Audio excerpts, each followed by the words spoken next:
எல்லாரும் எப்படி இருக்கீங்க?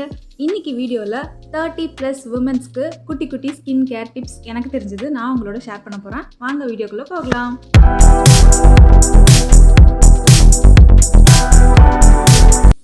நிறைய விமன்ஸ் வந்துட்டு குழந்தைங்க பிறந்ததுக்கப்புறமா அவங்களோட ஸ்கின்னை வந்துட்டு கேர் பண்ணிக்கவே மாட்டாங்க, எதுவுமே பண்ண மாட்டாங்க. குளிக்கும் போது சோப் போட்டு வாஷ் பண்ணுறதோடு அப்படியே விட்டுருவாங்க. டைம் இருக்காது, வேறு எந்த ஸ்கின் கேர் ரொட்டீனும் பண்ண மாட்டாங்க, ஃபாலோ பண்ண மாட்டாங்க. ஆனால் நம்ம 30 அபோவ் தான் நம்மளோட ஸ்கின்னை வந்துட்டு நல்லா பேம்பர் பண்ணணும். இல்லாட்டி நிறைய பேருக்கு ஸ்கின் வந்துட்டு ரொம்ப ட்ரை ஆகிடும். நம்மளோட 20s வந்துட்டு நம்மளுக்கு நேச்சுரலாகவே நமக்கு ஸ்கின்னில் வந்து ஆயில் வந்து சுரக்கும். அது வந்து நம்ம ஸ்கின்னை வந்து எங்கே வச்சுக்கும். அபோவ் 30 அந்த ஆயில் சுரப்பி வந்து கொஞ்சம் கொஞ்சமாக அந்த மெலனின் வந்து கம்மியாகிடும் அப்படின்னு சொல்லுவாங்க. ஸோ நம்ம வெளியே இருந்து நம்ம ஸ்கின்னை வந்து கேர் பண்ணிக்கிட்டால் தான் வந்து அபோவ் 30 சீக்கிரமாக நம்மளோட ஸ்கின் டேமேஜ் ஆகாமல் நம்ம பார்த்துக்கலாம். நமக்கு நிறைய வேலை இருக்கும் தான், நம்ம தான் பசங்களை பார்த்துக்கணும், கரெக்டு தான். ஆனால் நமக்கு வந்து டைம் கொடுக்கணும். மீ டைம் கண்டிப்பாக இருக்கணும். அதுவும் வீட்டிலே இருக்கிற அம்மாக்களுக்கு கண்டிப்பாக மீ டைம் கொஞ்சம் இருக்கணும். கொஞ்சமாவது நம்மளோட ஸ்கின்க்கு நம்ம வந்து கேர் எடுத்துக்கிட்டால் தான் ஸ்கின் வந்து டேமேஜ் ஆகிறத நம்ம தடுக்க முடியும். இல்லாட்டி நம்மளோட லேட் 30ஸ்லேயே நம்மளோட ஸ்கின் வந்து சீக்கிரமாக சுருக்கம் விழுந்துடும். இப்போ நான் வந்துட்டு பார்த்தீங்கன்னா, நானும் வந்து உங்களில் இருக்க நிறைய பேர் மாதிரியே தான் நான் ஸ்கின் சுத்தமாக வந்து கேர் பண்ணிக்காமே தான் இருந்தேன். காலையில் வந்து குளிக்கும் போது சோப் போட்டு ஃபேஸ் வாஷ் பண்ணுறதோடு சரி, அதுக்கப்புறம் ஈவினிங் ஒரு டைம் வாஷ் பண்ணால் அது தவிர வேறு எதுவுமே நான் பண்ண மாட்டேன். என்னோடய ஸ்கின் வந்து டேமேஜ் ஆகிறது கண்கூடாக எனக்கு நல்லா தெரிஞ்சுது. சரி, இதுக்கப்புறம் நம்ம இப்படியே விட்டோம்னா சீக்கிரமாக வந்து ஸ்கின் வந்து நல்லா சுருங்கிடும், டல்லாகிடும். எனக்கு ஒரு நல்ல ட்ரை ஸ்கின் ஆகிடுச்சு. முன்னாடி எனக்கு அப்படி கிடையாது, ஆனால் இப்போ வந்து நல்ல ஸ்கின் வந்து ட்ரை ஆகிடுச்சு.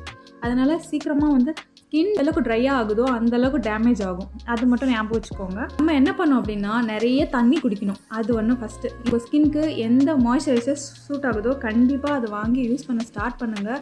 30+ல மாய்ஸ்சரைசர் கண்டிப்பாக மஸ்ட்டு யூஸ் பண்ண ஸ்டார்ட் பண்ணுங்கள். இல்லாட்டி ஸ்கின் வந்து நல்லா ட்ரை ஆகிடும். ட்ரை ஆகிடுச்சுன்னா கண்டிப்பாக டேமேஜ் அதிகமாக இருக்கும்.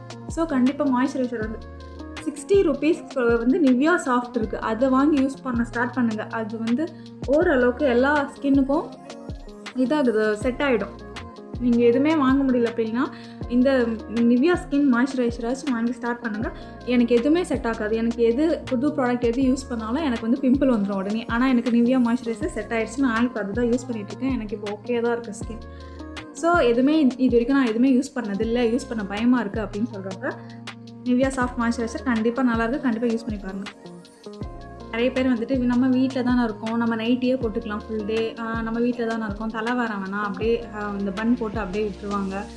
நம்மளை யார் பார்க்க போகிறா அப்படி சொல்லி ஃபுல் டே நைட்டிலே இருக்கிறது, ஃபுல் டே வந்துட்டு தலை வராமல் இருக்கிறது, பொட்டு வைக்காமல் இருக்கிறது, இந்த மாதிரிலாம் வந்து நிறைய பேர் இருக்கீங்க. அந்த மாதிரி இருக்காதீங்க. உங்களோட செல்ஃப் கான்ஃபிடென்ஸ் சுத்தமாக உடஞ்சி போயிடும். கொஞ்சமாவது உங்களுக்காக டைம் கொடுங்க. உங்களை நீங்கள் டேக் கேர் பண்ணிக்கோங்க. மீ டைம் கண்டிப்பாக இருக்கணும். உங்களுக்கு பிடிச்ச விஷயம் ஏதாச்சும் ஒன்று பண்ணுங்கள். பசங்க ஸ்கூலுக்கு அனுப்பிட்டு உங்களுக்கு பிடிச்ச விஷயம் ஏதாவது ஒரு நாளைக்கு பண்ணுங்கள். நீங்கள் உங்களை ரெஃப்ரெஷ்ஷாக வச்சுக்கிட்டா தான் பசங்களையும் நல்லா பார்த்துக்க முடியும். இது ஆல்ரெடி நான் ஒரு வீடியோவில் சொல்லியிருக்கேன். நீங்கள் உங்களை கண்ணாடியில் பார்க்குறீங்க அப்படின்னா பார்க்க வந்து நீங்கள் கம்ஃபர்டபுளாக கான்ஃபிடெண்ட்டாக ஃபீல் பண்ணுற மாதிரி நல்லா ட்ரெஸ் பண்ணிக்கோங்க, நீட்டாக ட்ரெஸ் பண்ணிக்கோங்க. கொஞ்சமாவது ஸ்கின்க்கு வந்துட்டு கொஞ்சம் கேர் கொடுங்க. சும்மா மைல்டாக ஒரு பவுடர் போட்டு அழகாக ஒரு பொட்டு வைங்க. நீட்டாக வந்து சல்வார் போடுங்க. இல்லாட்டி சாரீ கட்டுறவங்க சாரீ கட்டுங்க. நைட்டியில் தயவு செஞ்சு இருக்காதீங்க. உங்களோட கான்ஃபிடன்ஸ் சுத்தமாக உடஞ்சி போயிடும். நீங்கள் அந்த நைட்டிலே கம்ஃபர்டபுள் ஆகிட்டீங்க அப்படின்னா வெளியே போகும்போது வேறு ட்ரெஸ் போடுறதுக்கு கூட உங்களுக்கு சோம்பேறித்தனமாக இருக்கும். நைட்டி ப்ளீஸ் அவாய்ட் பண்ணுங்கள் டே டைமில்.